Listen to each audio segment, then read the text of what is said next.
샬롬 반갑습니다, 여러분. 줄리의 선교사입니다. 오늘 벌써 5번째 시간입니다. 5번째 시간은 여러분 책에서 나온 것과 같이 호흡과 배설이라는 파트입니다. 저희가 계속해서 지금 동물의 구성 단계로 해서 세포, 조직, 그 다음 뭐죠? 기관, 그 다음 기관계, 그리고 개체까지 가게 되는데 우리가 기관계들을 하나씩 살펴본다 라고 생각하시면 돼요. 그래서 저희가 처음에 소화계를 살펴보았고요. 그래서 소화계에는 입, 식도, 위, 간, 쓸개 이런 것들까지 다 소화계에 포함되어져서 나오는 기관들을 각각을 살펴봤고요. 그 다음에는 우리가 순환계를 살펴봤어요. 그래서 순환계에는 두 가지 순환이 있습니다. 태순환과 폐순환. 그렇죠. 그래서 이 두 가지 순환계가 어떻게 돌아가고 있는지, 그래서 심장, 그리고 폐, 그리고 혈액, 혈관 이런 것들에 대해서 살펴본 것이죠. 자, 오늘은 호흡계와 그리고 배설계. 여러분 호흡하면 가장 먼저 떠오르는 게 아마 코, 그리고 또 이제 폐가 될 거고요. 배설계랑 관련된 것을 여러분 떠올려 보시면 그렇죠. 바로 신장, 그리고 또 방광이라든지 이런 공간들이 될 것인데, 기관들이 될 것인데, 그런 기관들이 앞으로 어떤 역할들을 하는지, 그리고 실제적으로 그것이 우리의 몸 안에서 얼마나 중요한 역할이며 그것이 건강하게 움직일 때 우리 몸에서 작용하는 구조, 그리고 기능들을 모두 다 살펴보는 시간을 갖도록 하겠습니다. 여러분, 저희가 계속해서 몸에 대해서 배우고 있는데요. 한 가지 우리가 알아야 될 것이 있습니다. 무엇이냐면 하나님께서 우리의 몸을 지으실 때는 다 모든 각자의 기능이 원활하게 움직일 수 있는 구조로 지으신다는 것입니다. 우리가 볼 때는 저거 왜 저렇게 생겼지? 왜 저렇게 생겨야만 했을까? 라고 하는 것들이 사실상 실제로 굉장히 필요한 것들이었다는 것을 발견하게 됩니다. 한 가지 예를 들어보자면요. 여러분 혹시 맹장수술 해보셨어요? 맹장수술을 한 친구들도 있고 안 한 친구들도 있을 거예요. 거의 대부분이 안 해봤을 건데 사실 저는 했습니다. 언제 했냐면 고등학교 1학년 때 했어요. 왜냐면 갑자기 배가 너무 아픈 거예요. 그래서 이제 갔더니 맹장에 이제 맹장염의 초기 단계다라고 하면서 이제 가게 됐거든요. 그래서 이제 수술을 하게 됐는데 맹장 수술을 하면서는 의사 선생님께서 이렇게 말씀하셨어요. 지금까지는 맹장이라고 하는 부위가 그렇게 특별하게 하는 일이 없으니 그냥 떼어내도 된다라고 하셨어요. 그런데 최근에 밝혀진 연구로는 어떤 것이 있냐면 맹장 자체가 어떤 역할을 지니냐면 유아기 때의 면역력을 최고로 담당하는 기관이라고 알려져 있습니다. 여러분, 그렇다는 얘기는 우리가 맹장이라고 하는 것이 보기에는 이거 뭐 하는 곳인데 그냥 떼어버려도 되지 라고 했지만 연구에 연구를 거듭할수록 우리 몸에서 중요하지 않은 부분은 단 한 군데도 없다는 걸 이야기하는 거예요. 여러분, 우리 이 세상에 태어나면서 하나님께서는 각자에게 그만큼의 역할을 주시고 또 기능을 주십니다. 그것이 중요하고 중요하지 않고가 아니라, 그리고 크고 작고가 중요한 것이 아니라 하나님께서는 각자에게, 모두에게 하나님 나라를 완성하는 데에 역할을 부여하시고 여러분을 사용하실 것입니다. 오늘도 하나님께서 여러분을 어떻게 사용하실지 정말 기대하는 마음으로 공부를 시작했으면 좋겠습니다. 그러면 5단원 시작하도록 하겠습니다. 자, 그러면 우리 호흡과 배설 첫 번째 들어가도록 하겠습니다. 호흡은요, 바로 여기 나온 것처럼 생명 활동을 위해서 공기 중 산소를 받아들이고 이산화탄소를 내보내는 작용입니다. 여기서 중요한 단어는 바로 생명 활동을 한다라는 거죠. 그러니까 생명 활동을 하기 위해서는 무조건 호흡이 필요하다라는 거를 얘기하는 거예요. 자, 세포호흡과 연소의 비교 별표 하나 할게요. 여기서 문제 기출 하나 나왔었는데, 자, 세포호흡과 연소와 무슨 차이점이 있느냐? 비슷한 부분과 차이점이 있습니다. 자, 공통점은요, 바로 둘 다 에너지를 발생시킨다라는 거예요. 에너지를 발생시킨다. 그런데 여기서도 보면은 과정에서도 굉장히 비슷한 부분이 많아요. 산소가 필요한 것들, 그쵸? 그래서 불에 탈 때는 산소가 필요해요. 그래서 산불이 잘 나는 거예요. 왜냐면 산에는 나무 때문에 산소가 많잖아요. 그래서 불이 조금만 붙어도 바로바로 탈 수 있는 거죠. 산불이 굉장히 위험한 이유입니다. 자, 그래서 물과 이산화탄소 에너지를 내죠. 물과 이산화탄소와 에너지를 냅니다. 에너지를 발생시킨다는 면에서 세포 호흡과 연소는 비슷한 부분이 있지만 차이점을 한 가지 이야기하자면, 여기서는 뭐예요? 저온에서 일어나고요. 연소는 고온에서 일어난다는 거예요. 요거 표 여러분 잘 알아두시고 한번 써보면 좋습니다. 홈워크 써보기. 자, 두 번째로는 이제 호흡기에 있는 모든 기관들에 대해서 한번 알아보도록 할 텐데, 자, 여기 그림을 한번 보면 우리 이제 어떻게 되어 있습니까? 코부터 해가지고요. 쭉 내려오는 것을 이제 우리가 볼 수가 있어요. 자, 그리고 기관지에 걸치게 됩니다. 이 기관지를 보니까 기관지에서는 이제 양쪽으로 나눠져서 폐 부분으로 모든 것들이 이제 가게 되고요. 여기 이렇게 폐가 보이게 되죠. 여러분 그거 아세요? 폐는요 원래 이렇게 선홍색이어야 되거든요. 근데 담배를 많이 피거나 이렇게 폐가 안 좋으신 분들, 폐암에 걸리신 분들은요 여기 세포들이 다 죽어요. 그래서 검은색으로 변하고요. 폐도 쪼그라들어가지고, 왜냐면 클 수가 없어요 폐가. 그래서 요렇게 자그마한 곳으로 폐가 잘리게 됩니다. 그러니까 숨을 제대로 쉴 수가 없게 되는 것이겠죠. 담배를 피면 그런 일들이 일어납니다.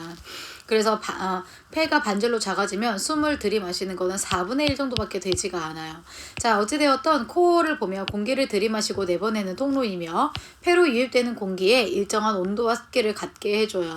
그리고 코 속의 코털과 끈끈한 점액이 먼지와 세균, 이물질 등을 걸러내는 것. 그래서 코딱지가 생긴다 이렇게 얘기하는 거죠. 그거 바로 뭐예요? 먼지와 세균, 이물질들을 걸러낸 것입니다. 두 번째 기관은요, 코와 폐를 연결하는 관인데 이 표면에 섬모가 이물질을 제거하죠. 그래서 가래라고 하는 것들이 이제 생기게 되는 겁니다. 특별히 이제 가래 같은 경우에는 뭐냐면요, 여러분 우리 지난 시간에 배웠던 백혈구 생각날까요? 네, 이 백혈구가 하는 일이 무엇이라고 했죠? 식균 작용. 그래서 균을 먹었어요. 이 균을 먹고 백혈구가 어떻게 하면 자살을 합니다. 백혈구가 자살을 해요. 뭐냐면 균을 데리고 너 우리 몸에 있을 수 없어 하면서 이제 백혈구가 죽게 됩니다. 그 죽은 사체들, 이렇게 해서 죽은 사체들이 바로 가래가 돼요. 네, 그러니까 가래는 안 뱉는 게 나아 뭐 이렇게 하는데 뱉든 안 뱉든 상관없어요. 어차피 얘네는 노폐물이기 때문에 나중에 다 나오게 됩니다. 자, 그 다음에 기관지는 기관에서 이제 뭡니까? 이제 여기 기관에서 두 가지로 갈라진, 여기에서 기관지로 이렇게 갈라지게 된 거고요. 폐는 이제 이렇게 좌우에 한 개씩 있지요. 그래서 근육이 없는 막이기 때문에 스스로 수축과 이완 운동을 하지는 못합니다. 그래서 우리가 스스로 하는 게 아니라 우리가 숨을 쉬어줘야만 할 수가 있는 거죠. 그리고 수많은 폐포로 이루어져서, 폐포 여기 보면 이렇게 이 폐포인데, 이 폐포로 이루어져 있고 공기와 접촉하는 표면적이 매우 넓어 이 폐포를 모세혈관들이 다 이렇게 보면은 감싸고 있어서 산소와 이산탄소의 출입이 쉬운 거지요. 그러한 이제 호흡을 하는 것에 있어서의 운동의 원리를 한번 알아보면, 아까 말했던 대로 폐는 근육이 없어서 스스로 움직이지 못하기 때문에 갈비뼈 그리고 가로막의 상하 운동, 횡격막이라고도 하는데, 이 상하 운동에 의해서 흉관과 폐의 부피와 압력이 변하여 호흡 운동이 일어난다라고 했어요. 자, 지금 여기 보면은 고물막을 잡아당겼어요. 횡격막을 잡아당겼어요. 그러면 이 풍선이 커져. 이렇게 쭉 잡아당기면 풍선이 커졌다가 고물막을 내려놓으면은 줄어들게 되는 거예요. 그러면서 쭉 들이마실 때 여러분, 그래서 하고 숨을 들이마셨어요. 자, 들이마셔 보세요. 들숨 해서 하고 후 하면 이제 날숨이 되는데, 들이마셨을 때, 이 들이마셨을 때는 이제 어떻게 되겠습니까? 폐에 공기가 들어가게 되죠. 그리고 후 하고 내뱉게 되면은 폐가 줄어들게 되면서 공기가 바깥으로 나누게 되는 것을 알 수 있어요. 자, 그럼 들숨에서는 그러면 숨을 들이마시면 갈비뼈가 어떻게 됩니까? 올라가죠. 그쵸? 위로 쭉 올라가게 되고요. 자, 안 그러면은 가로막이 이제 어떻게 됩니까? 이제 내려가게 되는 거죠. 자, 그래서 갈비뼈는 위로 올라가고 가로막은 아래로 가고 부피는 커지고 압력은 낮아져요. 이 부피와 압력의 관계는요, 항상 반대입니다. 반대. 그리고 폐의 부피는 커지고 공기의 이동이 외부에서 폐로 가게 되는 거예요. 자, 그리고 날숨에서는 갈비뼈가 이제 후 하고 내쉬게 되니까 갈비뼈가 내려가게 되겠죠. 갈비뼈가 내려가게 되고, 그리고 폐도 줄어들게 되고요. 가로막은 후 하면서 이제 여기 부피가 줄어들게 되니까 위로 올라가게 되고요. 부피는 작아지면서 압력은 높아지는 거예요. 꾹 누르면, 여러분 풍선을 꾹 누르면 부피가 작아지죠. 그러면 누르는 힘은 바로 압력이에요. 그러니까 압력은 높아지는데 부피는 작아지게 되는 거예요. 그러니까 폐의 부피도 작아지게 되는 것이다 라고 말할 수 있게 되는 거죠. 자, 그래서 이 들숨과 날숨 표도 홈워크 그려보기. 그리는 거는 그리는 게 아니에요. 그리면서 외우라고 하신 거예요. 자, 이제 기체 교환입니다. 자, 이 기체 교환도 굉장히 여기는 정말 중요한 파트인데 이걸 다 쓰라고 하진 않을 거니까 걱정 마세요, 여러분. 자, 요거는 우리가 그림을 보면서 한번 살펴봅시다. 요 부분은 여러분이 이제 이 말을 외워야 되는데 기체의 농도에 따른 확산에 의해 산소와 이산탄소가 교환된다라고 했어요. 자, 그러면 기체의 농도가 어떻게 되느냐에 따라서 이걸 확산이라고 부르고 그러면서 교환이 된다 이렇게 됐어요.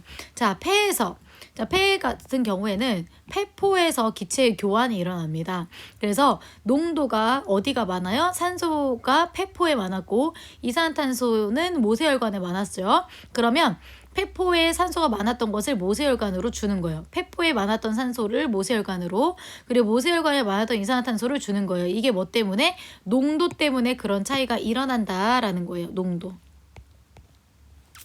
이 농도 때문에 그런 차이가 일어나고, 그러니까 예를 들면 여러분 이렇게 생각해 봅시다. 자, 어떤 이제 따뜻한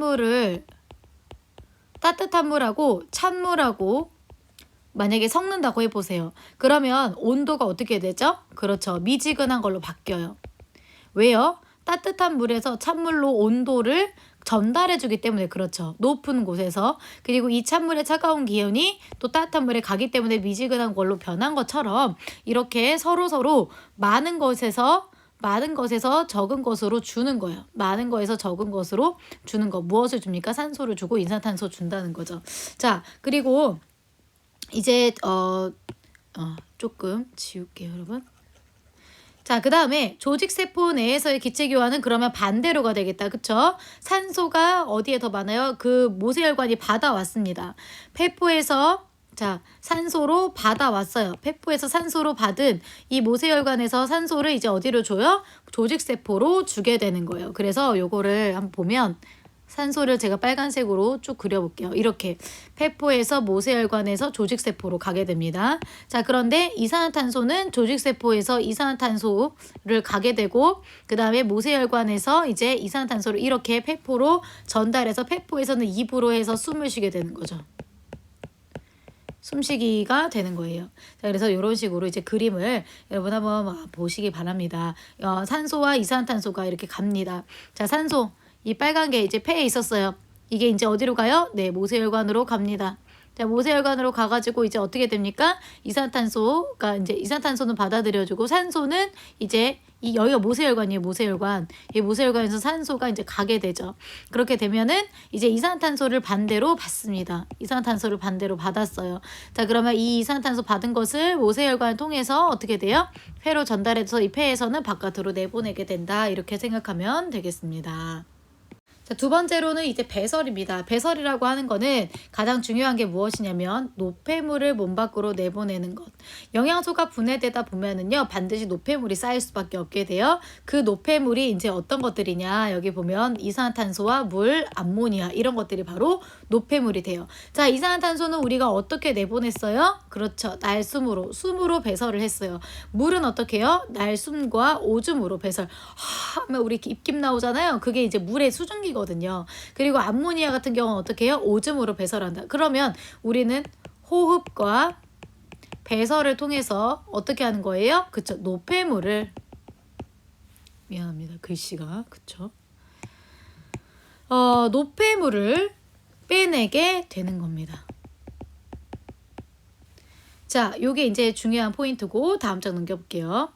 그래서 이 배설을 하는 기관들을 모은 게 바로 배설계인데 하나씩 한번 살펴보도록 할게요. 자, 콩팥입니다. 콩팥은 무엇을 하는 곳이에요? 오줌을 생성한다. 오줌을 생성한다 했어요. 자, 그래서 이런 그림들이 나온 적이 있어요. 그리고 여기에다가 A 이렇게 써놓고 여기 기관 이름이 뭐게 이렇게 물어봤단 말이에요.